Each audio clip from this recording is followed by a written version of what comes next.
예배를 사모하시는 여러분들, 주님께서 여러분을 기뻐하실 줄 믿습니다. 인사합시다. 할렐루야. 따라하세요. 하나님, 오늘도 큰 은혜 주세요. 일어나지 못하는 사람들이 있어요. 예를 들어 깊이 잠든 사람, 잘 못 일어나죠. 그 다음에 병이 든 사람, 깨어는 있는데 몸이 안 일어나지는 거예요. 일으킬 힘이 없는 거예요. 못 일어나요. 그 다음에 혼수 상태에 빠진 사람, 이건 더 심각한 거죠. 뭐 의식이 없을 수도 있고, 또 의식은 있는데 뭔가 좀 전 기능이 마비가 되어서 꼼짝달싹 못할 수도 있고, 사실 이제 혼수 상태라고 해도 듣는 사람도 있답니다. 근데 이제 아예 못 듣는 사람도 있고, 이게 구분이 좀 되는 거예요. 그 다음에 머리도 아예 일어나지 못하는 사람은 죽은 사람이죠. 죽은 사람은 일어날 수가 없어요. 그런데 병든 사람이든 잠든 사람이든 혼수 상태에 빠진 사람이든 죽은 사람이든 예수님은 일으키실 수 있으십니다. 오늘 본문에도 그런 내용들을 담고 있어요. 우리 주님의 능력이 대단하신 거죠. 홍성제일교회 정인숙 집사님이라는 분이 있어요. 아이를 출산했어요. 건강이 급속도로 악화가 됩니다. 손목, 발목, 온 마디가 다 아파요. 전신 관절로 펴진 류마티스 관절염.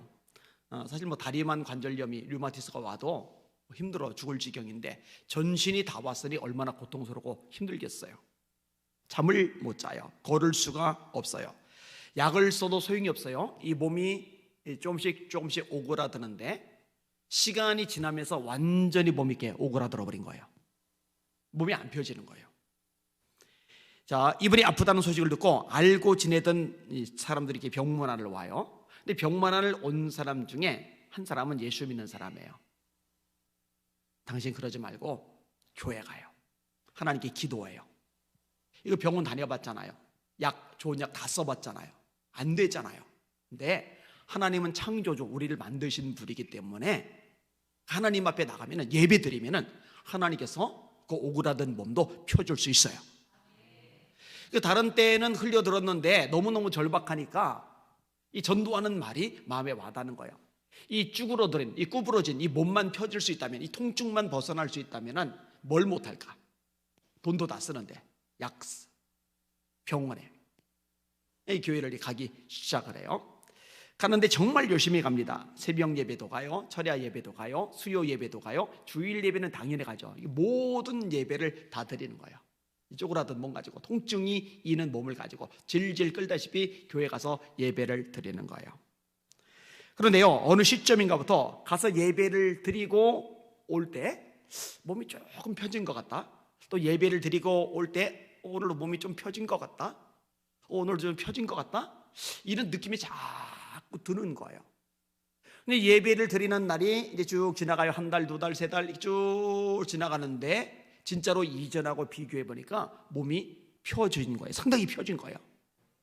그리고 1년이 가기 전에 새우처럼 구부러졌던 몸이 완벽하게 펴집니다. 할렐루야. 하나님이 역사하시면 됩니다. 하나님이 도와주시면 됩니다. 완전히 구부러진 몸을 반듯하게 펴주시고 멀쩡하게 일어나 걷고 뛰고 활동하도록 역사해 주신 거예요. 정인숙 집사님, 우리 교회도 정인숙 권사님이 계시는데 동명이인입니다. 오늘 설교 한번 따라합시다. 예수님은 얼마든지 일으키실 수 있다. 한 번 더요. 예수님은 얼마든지 일으키실 수 있다. 오늘 본문은요, 굉장히 우울한 장면입니다. 자, 12절 같이 읽습니다. 시작. 성문에 가까이 이르실 때에 사람들이 한 죽은 자를 메고 나오니 이는 한 어머니의 독자요 그의 어머니는 과부라. 그 성에 많은 사람도 그와 함께 나오거늘.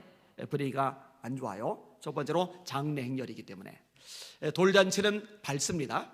뭐 환갑잔치도 밝아요. 근데 요즘 이제 환갑잔치는 안 합니다.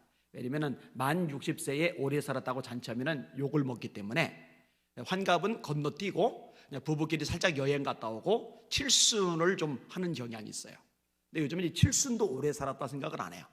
70 넘는 분들이 하도 많으니까. 근데 예전에는 60 넘었다, 야 진짜 오래 살았다, 그래서 동네 사람들 불러놓고 잔치 벌였잖아요. 이 잔치는 흥겨워요. 근데 장례식장 가보면 알지만 이 장례식장은 흥겨울 수가 없어요. 왜? 한 사람이 죽었기 때문에. 인간의 최후의 한계 상황인 죽음이 현실적으로 다가오는 거예요. 한 번 죽는 것은 사람에게 정하신 것이요, 죄의 삭은 사망이요 넌 흙이니 흙으로 돌아갈지어다.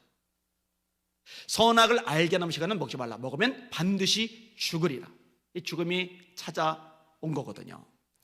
근데 성경은요, 잔치집보다는 초상집에 자주 가라고 가르쳐주고 있어요. 지혜서의 말씀이죠. 전도서. 초상집에 가는 것이 잔치집에 가는 것보다 나으니 모든 사람의 결국이 이와 같이 됨이니라. 모든 사람의 결국이 이와 같이 됨이라. 산자가 이것에 유심하리로다. 자, 웃고 떠들고 장난치고 신나고 막 흥분하고 그러면은요, 사람이요 진지하게 생각을 못해요. 근데 장례식장에 가면은 사람이 죽는구나. 죽음에는 뭐가 있을까? 죽기 전에 잘 살아야지. 이런 다양한 자기 반성이 가능해지거든요. 그래서 지혜로운 자의 마음은 초상집에 있고 미련한 자의 마음은 잔치집에 있다. 이것도 성경이 말씀해요. 다시, 지혜로운 자의 마음은 초상집에 있고 미련한 자의 마음은 잔치집에 있다. 이 사람의 종말에 대해서 깨닫는 거죠. 전도서를 보면요, 헛되고 헛되며 헛되고 헛되니 모든 것이 헛되도다. 이게 1장 1절의 시작입니다. 우리가 해 아래에서 행하는 모든 수고가 바람을 잡으려는 것이로다. 열심히 노력을 해요. 부자가 되려고, 성공하려고, 출세하려고, 좋은 집 살려고, 넓은 차 타려고, 명품백 걸치려고, 사람들 앞에 뻐기고 잘난 척 하려고 열심히 살아요. 열심히 움켜져요. 근데 바람을 잡으려는 수고를 해요. 움켜졌는데 손을 펴면은 바람은 내 손에 없어요. 어디론가 사라져가 버려요. 결국은 우리 손에서 빠져나갈 것들이라는 거죠. 그럼 이 전도서는 허무주의를 노래하는 거냐, 쇼펜하우어의 원조냐, 염세 철학 만들어내는 사람이 쇼펜하우어잖아요. 아니에요. 일의 결국을 다 들었으니 하나님을 경외하고 그 계명을 지킬지어다. 이것이 사람의 본분이니라. 움켜잡았는데 아무것도 남지 않은 빈털터리 인생이 되지 않는 비결이 뭐냐? 하나님을 경외하며 살라는 겁니다. 할렐루야. 하나님의 말씀을 지키며 살라는 겁니다. 할렐루야. 여러분 잘 들으세요. 하나님의 말씀대로 순종하며 살았던 것, 하나님의 뜻을 행하며 살았던 것, 이것만이 영원히 남는다는 거 깨달으시길 바랍니다. 물질도 인기도 명예도 세상 성공도 출세도 바람에요. 우리 손에 안 남아요. 하나님의 뜻대로 말씀대로 살았던 삶의 흔적만 남아요. 요한일서 2장 15절입니다. 이 세상이나 세상에 있는 것들을 사랑하지 말라. 누구든지 세상을 사랑하면 아버지의 사랑이 그 속에 있지 아니하니 이는 세상에 있는 모든 것이 육신의 정욕과 안목의 정욕과 이생의 자랑이니 다 아버지께로부터 온 것이 아니요 세상으로부터 온 것이라. 이 세상도 그 정욕도 다 지나가되, 왜냐하면 불타버릴 거거든요. 예수님 재림할 때도 사라질 거거든요. 불사른 바 되기 위하여 간수하신 바 되었다. 이게 성경의 말씀이에요. 이 세상, 이 땅덩어리에 대한 성경의 표현입니다. 불사른 바 되기 위하여 간수하신 바 되었다. 이 세상도 그 정욕도 다 지나가되 오직 하나님의 뜻을 행하는 사람은 영원히 거하느니라. 이게 명확한 사람은 삶의 우선순위가 달라져요. 전심전력하는 분야가 달라져요. 이 세상 것만 쫓아가는 사람들은 지금 볼 것을 못 보는 거예요. 영안이 어두운 거예요. 맹인인 거예요. 세상만 보고 현실만 보고 눈에 보이는 이 현상만 보이기 때문에 영원한 세계가 안 보이기 때문에 땅의 것만 목숨을 걸고 집착하고 달려가고 추구하는 거죠. 우리는 바울처럼 고백해야 돼요. 그러나 내게 유익하는 것을 해로 여길 뿐더러 또한 모든 것을 해로 여김은 내 주 그리스도 예수를 아는 지식이 가장 고상하기 때문이라. 내가 그를 위하여 모든 것을 잃어버리고 배설물로 여김은 그리스도를 얻고 그 안에서 발견되려 함이리. 표대를 향하여 하나님이 위에서 부르신 부름의 상을 위하여 달려가노라. 이게 예수 믿는 사람의 모습이어야 됩니다. 자, 장래일령 행렬 죽음이라는 것, 밝은 버리기는 아니에요. 자, 왜 또 암울하냐? 이 죽은 사람의 어머니가 과부라는 거예요. 여러분, 이 사람이 죽었지만 형제들이 있어요.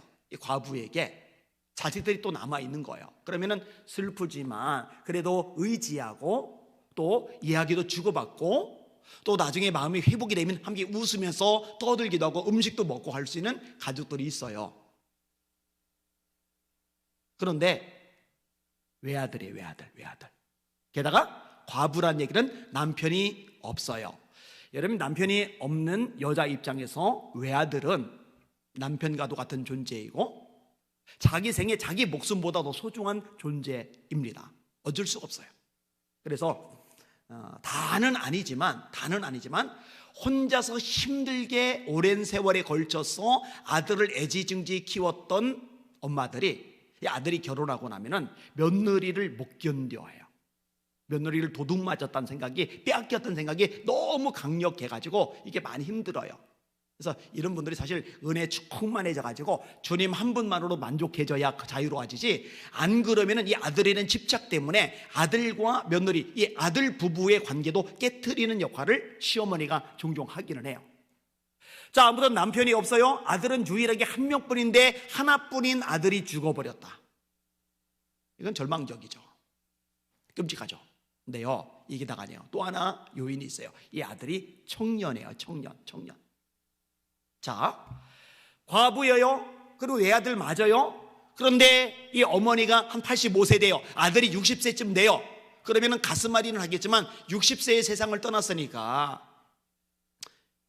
아쉬지만 살 만큼 살았네, 이럴만 해요. 그죠? 그런데 새파란 젊은이가, 미래가 창창한 젊은이가 이 젊은 나이 죽어버린 거예요. 이 분위기가 얼마나 암담하겠습니까? 끔찍하죠. 제가 평생 못 잊을 장면 가끔 인용을 하기로 했습니다만, 화장터에 갔는데 제 옆자리에 있는 아저씨가 쭈글쭈글 그리고 벌떡 일어서 왔다 갔다 이 자식아, 나쁜 놈아 피 맺힌 절규가 나와요. 네가 어떻게 나한테 이럴 수 있어? 네가 나보다 먼저 가면 어떡해? 대학생 아들이 죽어서 화장하는 거예요. 이 나쁜 놈아.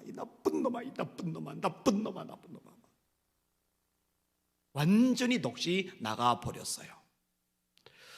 이분에게 아내가 있는지는 몰라요. 이분에게 또 다른 자녀가 있는지는 몰라요. 아내가 있다면 그나마 다행, 또 다른 자녀가 있다면 그나마 다행. 그런데 어쨌든 아내가 있어도, 자녀들이 있어도 이 자식의 죽음 앞에 아버지 눈에서 피눈물이 흐르는데, 과부가 아들은 하나인데 그 아들이 죽어버렸으니 얼마나 피눈물이 흐르겠습니까? 이 과부의 아들 죽음, 장례 행렬이 나인성에서 이동을 하고 있는 거예요. 이 장면을 예수님과 예수님을 따르는 무리들이 마주쳤어요. 그리고 장례 행렬은 지나가고 예수님과 예수님을 따르는 무리들도 그냥 지나가고 엇갈려 지나가면은 오늘 본문은 형성이 안 됐을 텐데, 예수님이 돌출 행동을 하세요. 이 장례 행렬이 지나가는데 느닷없이 그 젊은 청년이 죽은 관짝에다가 손을 대시는 거예요. 장례 행렬이 멈추죠. 여러분, 본문은 자세하게 묘사하지 않지만 웅성웅성 거렸을 겁니다. 왠지 알아요? 사실 시체에다가 여간하면 손을 안 대요. 왜냐면은 율법에 의하면은 시체에 손을 대면은 부정을 입기 때문에. 근데 여러분 기억하셔요. 그거는 우리들 얘기고, 창조주이신 예수님, 전능자이신 예수님, 만왕의 왕 만주이신 예수님이 만지시면 부정이 전염이 되는 게 아니라 부정이 물러가는 줄 믿으시길 바랍니다. 여러분, 나병 환자 율법에 의하면은 입술을 가려야 돼요. 소리를 본인이 지르고 다녀야 돼요. 나는 부정하다. 그럼 사람들이 그 소리를 듣고 비껴가요. 왜? 나병 환자의 몸에 내 몸이 닿으면, 이 몸길이 닿으면은 이 나병 환자의 문둥병, 이 부정함이, 이 나병이 전염되는 건 아니지만 이 부정함이 내게 붙거든요. 이 율법의 내용이거든요. 근데 예수님은요, 나병 환자의 몸에다가 손을 대세요. 내가 원하노니 깨끗함을 받으라 말씀하시니까, 이 나병 환자의 부정함이 예수님을 오염시키는 게 아니라 예수님의 거룩함이, 예수님의 능력이 나병 환자를 치유해 버립니다. 할렐루야. 이게 우리 예수님의 능력이죠. 자, 이 예수님을 만나는 거, 그래서 복인 거예요. 이 예수님을 만나는 거, 그러니 값진 겁니다. 자, 근데 오늘 본문에 주목할 구절이 있어요. 예수님이 이 과부를 보시고 불쌍히 여기셨다라는 대목이에요. 13절 같이 읽습니다. 시작. 주께서 과부를 보시고 불쌍히 여기사 울지 말라 하시고, 이 불쌍히 여기는 것을 동정이라고 그래요. 또 다른 말로 하면 체휼이라고 그래요. 예수는 우리 연약함을 동정하지 아니하는 자가 아니요, 우리와 한결같이 시험을 받은 자로 돼 죄는 없으시리라. 자기가 시험을 받아 고난을 당하셨은즉 시험 당하는 자들을 또한 아시느니라. 예수께서 무리를 보시고 불쌍히 여기시니 이는 목자 없는 양과 같이 고생하며 유리함을 보셨습니다. 여러분, 예수님이 무리를 보는데요, 목자 없는 양의 신세가 뭐예요? 먹지 말아야 될 풀을 뜯어먹고 배탈 나고 병 나는 거예요. 마시지 말아야 될 물을 마시고 배탈 나고 병 나는 거예요. 구덩이에 빠져서 못 빠져나와요. 맹수에게 쫓겨다녀요. 이게 목자 없는 양의 모습이거든요.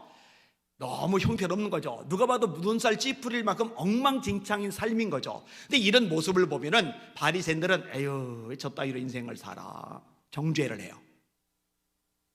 비방을 해요. 공격을 해요. 근데 예수님은 그런 적이 한 번도 없어요.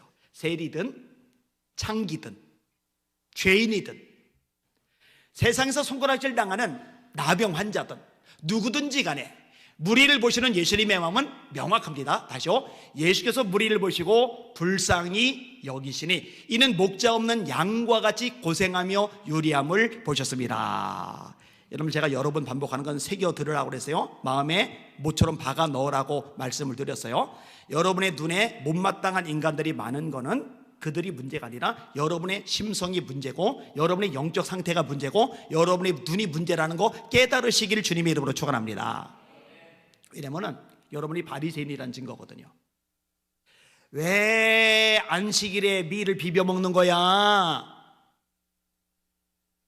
아니 6일간이나 날 있는데 왜 안식일에 와서 병을 고쳐? 아니 손을 씻고 음식을 먹어야 될 거 아니야. 부정하기쓰리 왜 손도 안 씻고 음식을 먹는 거야? 오, 이렇게 말이 많아요. 뭘 이렇게 지적질을 해요? 뭘 이렇게 판단을 하고 뭘 이렇게 정죄를 해요? 자기들은 얼마나 잘나서. 예수님이 그들에 대해서 진노하세요. 마태복음 24장에 화 있을 진저 외식하는 서기관들과 바리새인들이요. 그래서 질화를 말씀을 하셔요. 예수님 질색팔색한 사람들, 바리새인들, 왜? 자기의가 있거든요. 공로의식이 있거든요. 잘 들으세요. 제가 종종 그런 얘기합니다만 차라리 성경을 안 읽는 게 낫고 차라리 기도를 안 하는 게 낫고 차라리 예배를 안 드리는 게 낫고 차라리 봉사를 안 하는 게 나아요. 왜? 봉사가 내 의가 될 바에는, 기도가 내 의가 될 바에는, 성경 읽는 게 내 의가 될 바에는, 전도하는 게 내 의가 될 바에는, 열심히 예배드리는 게 내 의가 될 바에는, 그게 내 의가 된 거요. 내 의가 되다 보니까 이렇게 할 수 있는 것만으로도 감사다. 이렇게 할 수 있는 것 자체가 내가 하는 게 아니라 하나님의 은혜다. 영광 함께 돌려야 되는데 이게 아니라 아이고 저 권사가 저거 예배도 안 드리고 저거 집사가 저 기도생활 저 따위가 뭐야 저거 맨 남 정죄하고 판단하고 비교의식 속에 우월감을 느끼는 통로로 작용하고 있단 말이에요. 예수님 이거 질색팔색하셔요.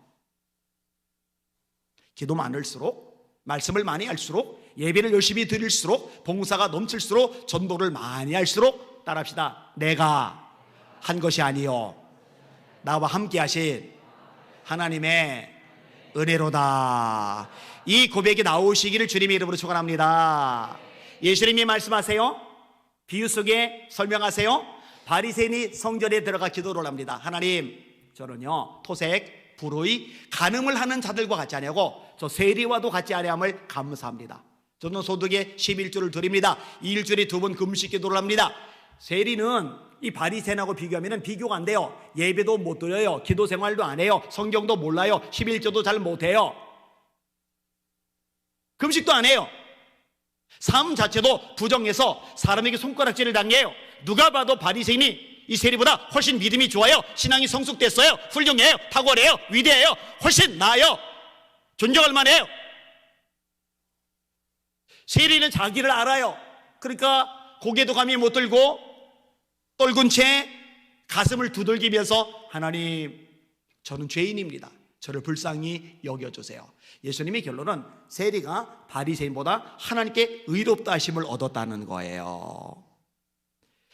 여러분, 예수님을 본받아서 사람들을 볼 때 불쌍히 여기는 마음이 있기를 주님의 이름으로 축원합니다. 솔직히 말해봐요. 여기 교회 안에 못마땅한 사람들 있어요? 아유, 꼴배 죽겠네 그냥.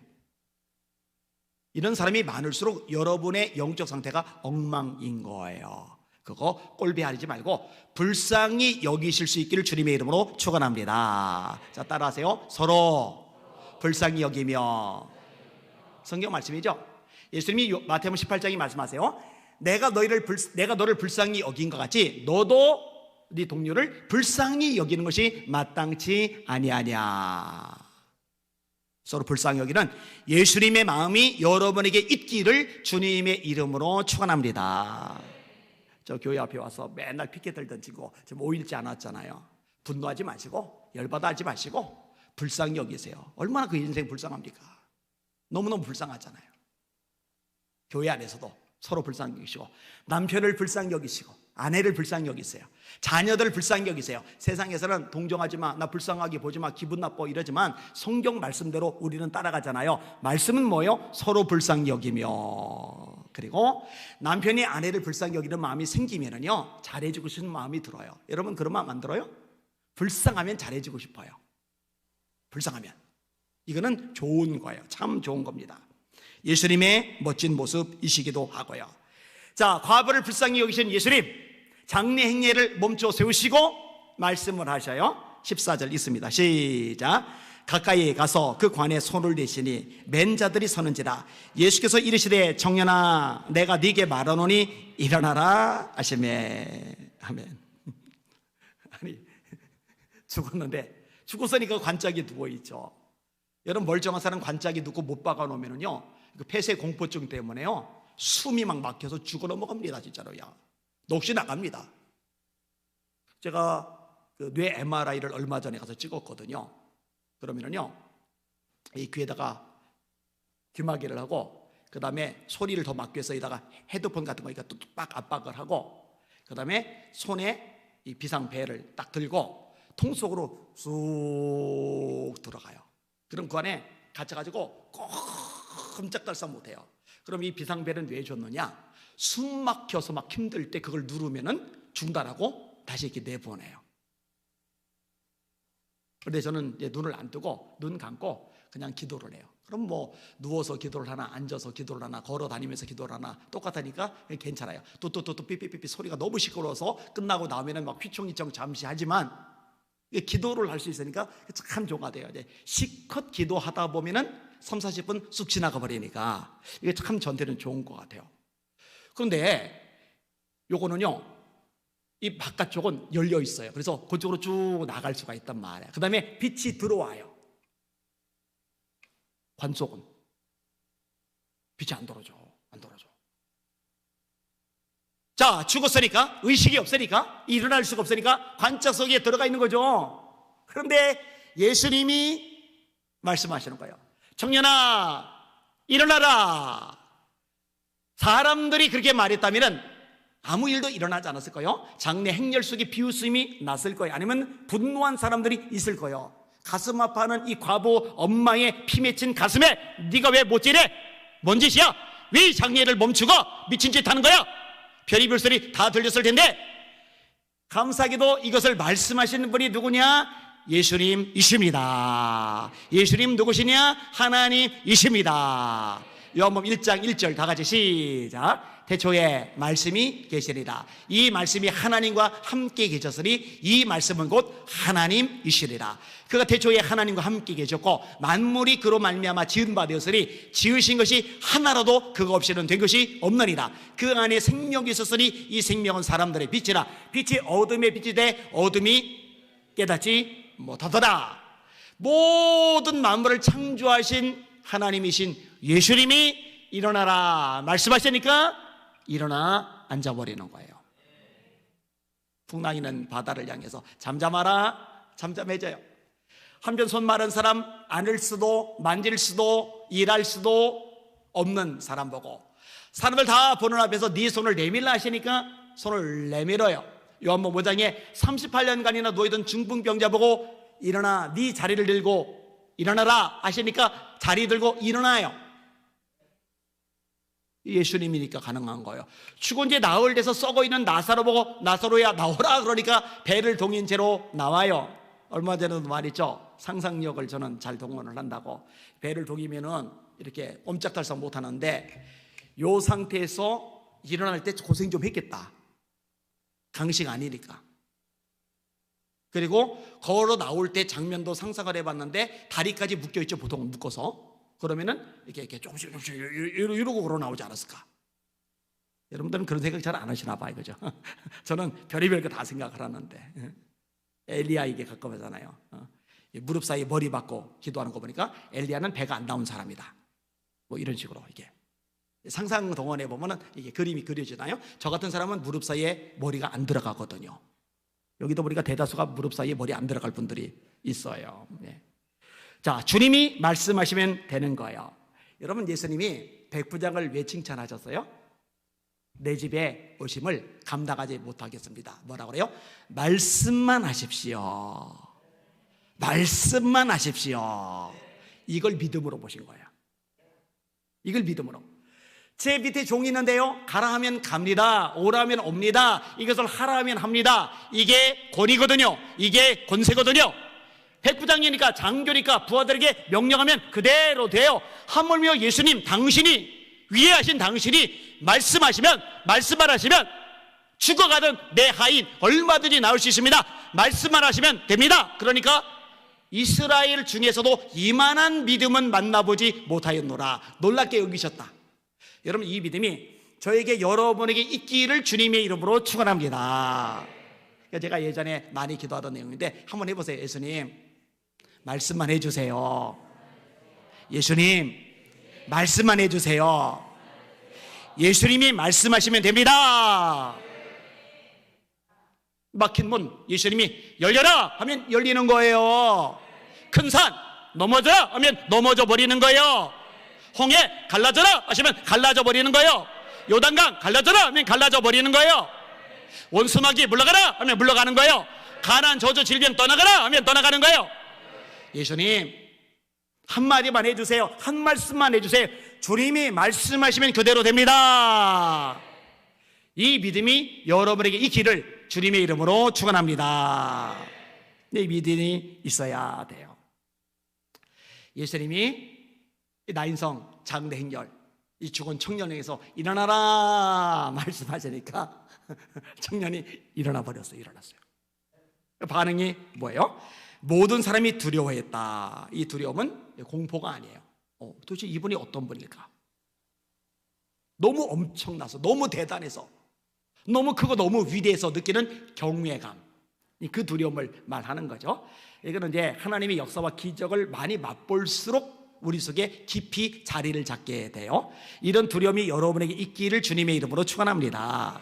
이 두려움은 나쁜 두려움이 아니에요. 예수님이 마태복음 10장에 몸은 죽여도 영혼은 능히 멸하지 못하는 사람을 두려워하지 말고 오직 너희 몸과 영혼을 능히 지옥에 멸하실 수 있는 그를 두려워해라. 잠언의 표현대로면 이게 경외예요. 이 경외를 잠언에서는 지혜의 근본이라고 말씀하고 있죠.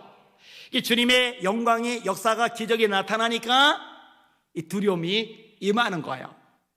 자, 그 다음에 하나님께 영광을 돌리는 일이 나타나죠. 하나님께 영광을 돌려 이르되 큰 선지자가 우리 가운데 일어나셨다 하고, 또 하나님께서 자기 백성을 돌아보셨다. 영광이 돌아가는 거죠. 왜냐하면 이건 하나님 외에는 하실 수 없는 일이니까. 그 다음에 세 번째로 과부에게는 소망이 되찾아지죠. 죽었던 자가 일어앉고 말도 하거늘 예수께서 그를 어미에게 주신대. 그러니까 네 번째로 예수님의 소문이 사방에 퍼져나가요. 예수께 대한 이 소문이 온 유대와 사방에 두루 퍼지니라. 여러분, 혹시 여러분의 상태가 이 죽은 청년 같은 이 절박한 절망적인 상태는 아닌가요? 이 분야는 다르지만 꼭 목숨이 죽은 건 아니지만, 여기는 여러분들은 적어도 목숨 죽은 사람은 아니에요. 그러면 여기 와 있지 못할 테니까. 지금 저 세브란스 장례식장에 누워있겠죠. 지금 아니면 여기 아카시아 병원 장례식장에 누워있겠죠. 여기 와서 예배를 드리고 있으니까 지금 여러분들은 이 육신의 목숨은 붙어 있는 거예요. 그런데 경제적인 면에서 일어날 수 없는 상황, 정서적으로 타격을 받아서 일어날 수 없는 상황, 또 영적으로 너무 힘들어서 일어날 수 없는 상황, 가정적으로 깨지고 너무 고통이 끔찍해가지고 일어날 수 없는 상황, 또 남에게 차마 말할 수 없는 나만 끙끙 앓는 어떤 가슴앓이 때문에 일어날 수 없는 상황, 그건 몰라요. 암담할 수 있어요. 그런데 소망은 딱 하나요. 예수님이 말씀하시면 됩니다. 희환아, 너 주저앉아 있지 마. 죽은 듯이 누워있지 마. 절망하지 말고, 낙심하지 말고, 두려워하지 말고, 포기하지도 말고, 맥 빠져 있지도 마. 내가 네게 명하노니 희환아 일어나라 하면은 저는 벌떡 일어날 수 있는 힘을 얻는 거예요. 저만 아니라 여러분들도 역시 마찬가지입니다. 그래서 오늘 설교 제목이 뭐예요? 따라합시다. 예수님은 얼마든지 일으키실 수 있다.